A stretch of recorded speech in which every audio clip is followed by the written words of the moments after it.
Oke guys, welcome back to Daily Charting with Toshi, di mana kita akan daily chart your favorite cryptocurrencies. Dan sekarang kita masuk ke DCWT sesi kedua, di mana di sesi kedua ini kita akan lebih fokus ke pembahasan, ya sebenarnya lebih ke komen sih ujung-ujungnya ya, itu yang paling utama. Yang kedua kita akan ada charting altcoins, tapi fokusnya lebih ke pembahasan komen ya. Nah tapi sebelum kita masuk ke pembahasan komen, gue harus ingetin lagi economic calendar belum ada apa-apa, besok baru mulai ada yang penting. Untuk TA dibandingkan dengan tadi pagi perbedaannya tipis banget sih ya. Dari selisih beberapa jam ke belakang itu dia retest ke EMA50 ya. Nah EMA50 itu juga di daerah BSB. Jadi dalam 3 minggu ini ya sudah 3 kali retest ke BSB. Buat lo yang penasaran apa efeknya kalau di reject terus sama BSB, kalau gua bahas lagi di sini kepanjangan, mendingan nonton DCWT kemarin ya, DCWT sesi kedua kemarin gua udah bahas. Itu bahkan gua sengaja nggak bahas altcoin supaya gua bisa lebih fokus ke pembahasan kalau ke reject BSB. Jadi buat lo yang tertarik silakan boleh nonton ke DCWT sesi 2 kemarin tanggal 19 berarti ya. Oke. Sekarang kita masuk ke pembahasan komen. Yang pertama itu dari Aina88. Salam hangat Mak Toshi dan tim. Tetap jaga mindset dengan bimbingan TCI dan tim. Jaga emosi, berpikir jangka panjang, karena akhirnya kualitaslah yang lebih unggul dibandingkan kuantitas. Karena selama ikut bimbingan TCI membuat kita semua menjadi orang cerdas bereaksi dengan mantan kita. Ini buat yang nggak tahu, mantan tuh maksudnya market ya. Gue sering kali menganalogikan market tuh kayak mantan. Karena apa? Kalau lu ngarep ke mantan gitu ya, lu ngarep ke market, ayo gue pengen cepet profit, gue pengen beli apa, ABC, malah dihajar kebalikannya ya. Nah itu jadi mungkin buat lo yang nggak tahu kayak gitu, makanya dia bilang bereaksi terhadap mantan ya. Bukan hanya jadi orang pintar, karena jadi orang pintar di Indonesia itu lebih ke hal yang melogikan. Ya pinternya kutip ya, kalau pinter beneran sih nggak masalah, tapi kalau pinter kutip ya serem. Sehat selalu buat Mak Toshi, tim, dan kita semua. Amin, amin, amin. Thank you for the kind words. Next dari Albert Benedictus. Di menit 4.57 ini tadi pagi ya, by the way ya, di DCWT 1. Bang, itu yang garis ada tulisan 50, 75 sampai 100 itu buat DCA apa atau buat apa? Yes, benar, buat DCA ya. Ini gue nggak selalu bahas karena dulu gue udah pernah bahas ya, tapi nggak apa, gue coba bahas lagi.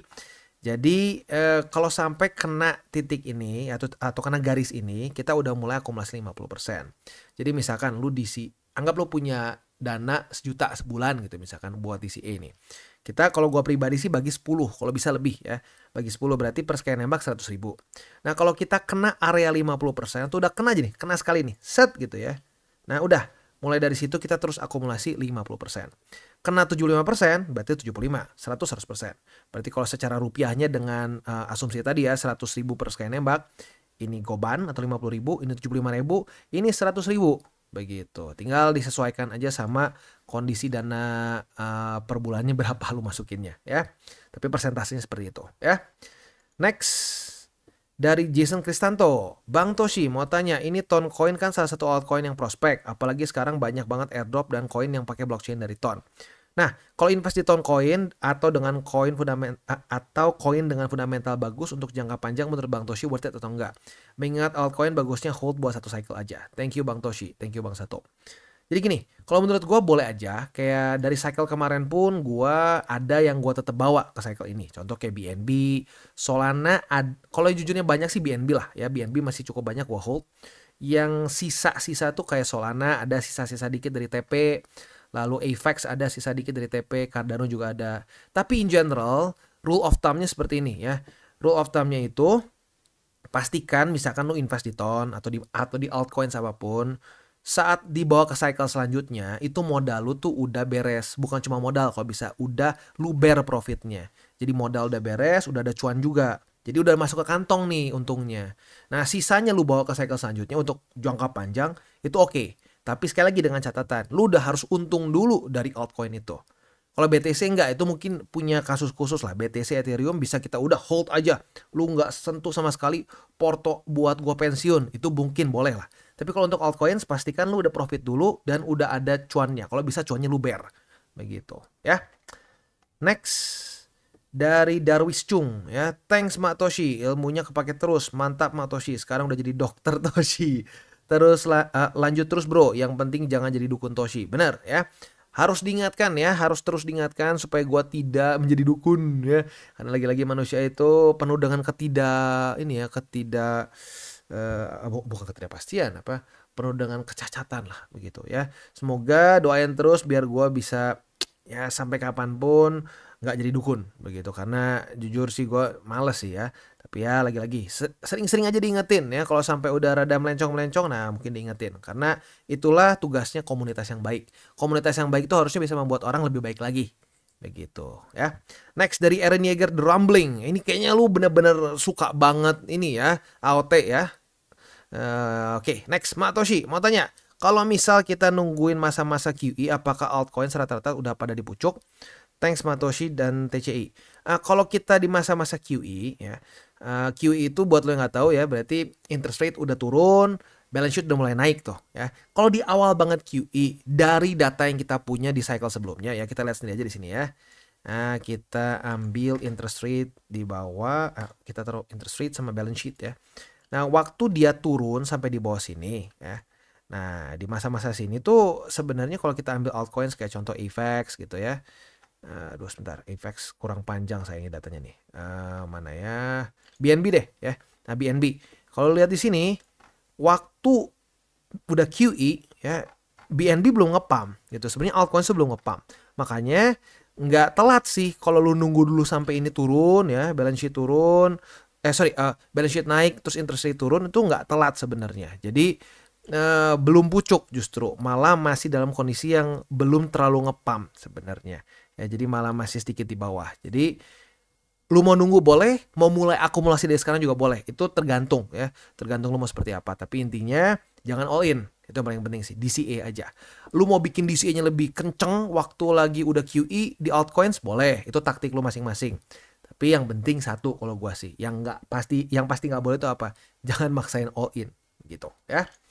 Next, Rambo Wibowo ya, ini udah beberapa kali nih ya, gua lihat namanya nih. Bang, ada yang bilang dengan sangat yakin sekali bahwa altcoin season atau bulan akan dimulai bulan Oktober. 100% fix kah Bang? Apakah kali ini kita harus percaya sama dukun sakti? Gini, kalau gua pribadi sih jangan. Oke nih, kayaknya ada yang jawab nih, like-nya 6. Coba ya, gua baca aja deh. Halo Bang, salam kenal. Saran saya jangan pernah percaya omong kosong kayak gitu Bang. Saya kapok banget sama dukun gitu. Saya korban terjebak, ada dukun yang akui dirinya raja kripto dan bilang altcoin season Mei kemarin. Taunya salah total analisanya Bang. Jadi rugi besar. Untung ketemu channel Kotoshi, perlahan bisa membaik aset saya. Ya, ini ya yang gue suka dari komunitas kita ya. Terus saling jawab-menjawab. Jadi ini gue sangat suka interaksi seperti ini. Jadi kalau misalkan ada yang komen gitu ya, dan lu tahu jawabannya, lu boleh banget reply ya. Nah, kalau reply-nya cukup bagus ya gue akan bahas kayak gini ya. Jadi good ya, BTC is king. Wah, ini kayaknya udah ini ya, udah ngedengerin video gue dengan baik nih ya, karena tahu BTC itu harus jadi fondasi untuk Porto. Good ya. Jadi jangan percaya sama orang yang bilang akan kedepannya pasti begini, pasti begitu. Lihat nih ya, lihat nih. Ya sering kali kayak begitu tuh, kalau dia hoki dan bener, dia akan makin menjadi dewa rasanya. Wah, nanti semua orang percaya dia. Udah gitu dia bikin lagi satu primbon gitu, satu prediksi gila. Udah boncos ya, nanti tinggal skip dulu berapa lama, bikin lagi konten. Prediksi lagi gitu. Pasti lagi. Walaupun udah salah tapi pasti lagi bener. Gitu. Jadi jangan percaya sama dukun sakti ya.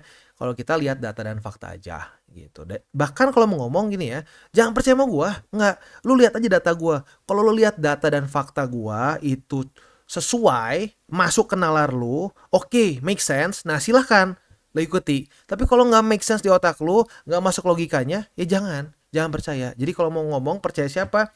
Ya percaya data aja gitu. Dan kalau datanya lu setuju sama data yang gua kasih, ya sudah, tinggal ikutin. Begitu ya. Ini bagus nih ya, gua love ya. Next, Gilang Ramadan ya, Bang Toshi atau lainnya. Saya mau bertanya, kenapa kalau BTC besok pagi daily close di atas EMA20 di CL? Bukannya berarti BTC udah bisa ngelewatin resisten EMA20? Oh, ini konteksnya. Oke, bagus, mantap ya dijawab ya. Itu posisi short bro, bukan posisi spot. Bener ya. Buat yang tadi pagi gue bilang kalau sampai daily close di atas EMA20, itu cut loss adalah posisi short yang sudah terbuka, karena kemarin itu di BTC ada retest 1, retest 2 ya. Jadi ada setup posisi short yang terbentuk kemarin. Nah, kalau sampai nih Kalau sampai besok pagi daily closing di atas dari 520, nah berarti kan gagal nih ya. Gagal mempertahankan diri sebagai resisten, berarti cut loss begitu ya. Bukan posisi spot tapi posisi short ya. Posisi futures lah intinya. Next dari 2310 Christopher ya. Thank you Bang Toshi atas ilmunya, sangat bermanfaat. Izin tanya Bang, kalau misal peluru sudah dipasang tapi belum kena, apakah kita perlu tambah peluru lagi di support selanjutnya? Kalau seperti itu, peluru lama yang sudah dipasang sebelumnya apakah dibiarkan di situ nunggu kejemput atau lepas aja? Sama batasan peluru kita pasang itu berapa Bang kalau belum kejemput harganya? Terima kasih, sehat selalu Bang Toshi dan tim. Kalau menurut gue pribadi sih jangan sampai double-double ya. Jadi misalkan nih, lu udah pasang di sini gitu ya, terus lu ada dana lagi, pasang lagi. Nggak, mendingan lu taruh di selanjutnya di bawahnya gitu, atau cari aset lain gitu. Misalkan lu udah di BTC nih, lu udah ada beberapa peluru. Nah, kalau di double-double nanti ujung-ujungnya jadi nggak guna dong, 50, 75, 100. Jadi kalau bisa satu tempat DCA itu cuma sekali aja gitu ya. Nah, bahkan kalau misalkan gini nih. Nah, ini kan dijebol nih, udah pernah nih dapat. Nah, perlu lagi nggak akumulasi di sini? Kalau gue lebih cenderung ke enggak begitu, karena kalau diulang-ulang terus nanti ujung-ujungnya habis peluru di satu tempat begitu. Walaupun ada beberapa orang yang udah Bang nggak apa-apa hajar aja ya biar makin banyak BTC, ya boleh juga gitu. Tapi kalau gue sih lebih cenderung ke jangan, karena banyaknya orang gampang kehabisan peluru dibandingkan nggak habis-habis kan pelurunya. Jadi kalau gue sih lebih saranin satu titik untuk satu kali akumulasi begitu ya. Oke. Next dari 3Y99 ya. Izin saran bro, bikin konten tentang Porto dengan modal 10 juta. Isi kontennya adalah realisasi dari materi DCWT sesi 1 dan sesi 2, buy maupun TP. Gue yakin akan semakin banyak yang membantu subscriber lo, at least untuk gue. Ya, coba nanti dipertimbangkan ya, dipertimbangkan. Misalkan modal 10 juta lah gitu ya. Next dari Ridwan 6749. Bang Toshi and team, izin nanya. Kalau di akhir-akhir video kan ada edukasi posisi trading long, short, BTC, Ethereum dengan target TP sekian. Kalau untuk SL-nya itu apa baiknya seperti apa Bang? Mohon arahan. Nah, kalau SL sebenarnya bisa ada kayak gini, misalkan ya, lu buka posisi short di sini nih ya. Retest atau di sinilah ya, buka posisi long, retest 1, retest 2. Nah, target TP misalkan 520 gitu. Nah, lu posisi short, lu SL-nya tuh boleh misalkan taruh jangan di sini, terlalu dekat. Lu taruh di support selanjutnya, boleh kayak gitu. Atau kalau gua sih biasanya cut loss kalau sampai besok paginya ternyata jebol begitu. Kayak contoh hari ini deh. Kalau besok pagi jam 7 Bitcoin daily close di atas dari 520, maka posisi short kita close, kita cut loss begitu. Itu ada berbagai macam cara sih. Jadi lu mau pakai SL boleh di resisten atau support selanjutnya, atau lu mau tunggu sampai besoknya terjadi reclaim atau enggak. Kalau reclaim dalam kasus ini ya, kasus posisi short ini reclaim berarti cut loss begitu ya. Next. Kayaknya beres ya. Oke, beres. Selanjutnya kita akan masuk ke buy limit. Hari ini kita akan bahas Cardano, BNB, dan Render. Tetapi sebelum kita masuk, seperti biasa gue akan disclaimer dulu bahwa semua konten dari TCI bukanlah financial advice. Ini semua bentuknya adalah edukasi ya. Lalu bagaimana cara untuk mendukung TCI? Ada banyak caranya. Lu bisa like our video, bisa share our video, atau juga bisa menggunakan link referral kita di bawah. Nah, sekarang kita akan dengar lu pesan-pesan dari sponsor kita pada hari ini. Oke, today's video is brought to you by BitGet. Dan BitGet sedang ada event di mana kita bisa menikmati keseruan menjadi VIP member bersama temanmu dengan ambang batas terendah ya. Ini berlangsung sampai tanggal 31 Agustus, jadi masih ada waktu ya. Gimana detailnya? Di sini ada dua cara. Yang pertama, buat lu yang sudah pengguna VIP. Jadi lu misalkan VIP tapi level tertentu lah ya. Nah, dengan lu mengajak teman lu yang belum punya akun di BitGet dan belum pernah trading di BitGet juga, lu akan langsung dinaikin satu level VIP-nya. Dan teman lu yang diundang akan langsung menjadi level VIP paling bawah ya, atau yang paling awal begitu. Itu untuk yang sudah level VIP. Nah, buat lu untuk yang nggak level VIP atau pengguna biasa, ada cara kedua. Nah, selama event ini jika lu menyentuh ketentuan trading volume atau jumlah net deposit pada tabel di bawah, lu bisa menikmati percobaan pengalaman menjadi VIP selama 1 bulan. Detailnya ada di sini ya. Buat lu yang tertarik untuk ikutan, silakan bisa menggunakan link referral kita di bawah. Dan selain itu juga tentunya ada banyak lagi hal-hal lain yang bisa lu dapatkan di BitGet. Seperti di sini ya, ada 50.000 USDT yang siap diperebutkan untuk event-event yang sedang ada di sini ya. Jadi sekali lagi buat lo yang belum trade di BitGet, pertimbangkan untuk menggunakan link referral kita di bawah dan mulai trade di BitGet. Dan kita masuk ke Cardano. Untuk Cardano hari ini sudah terjadi retest pertama di EMA20 dan juga di struktur baru yaitu di angka 0,3409.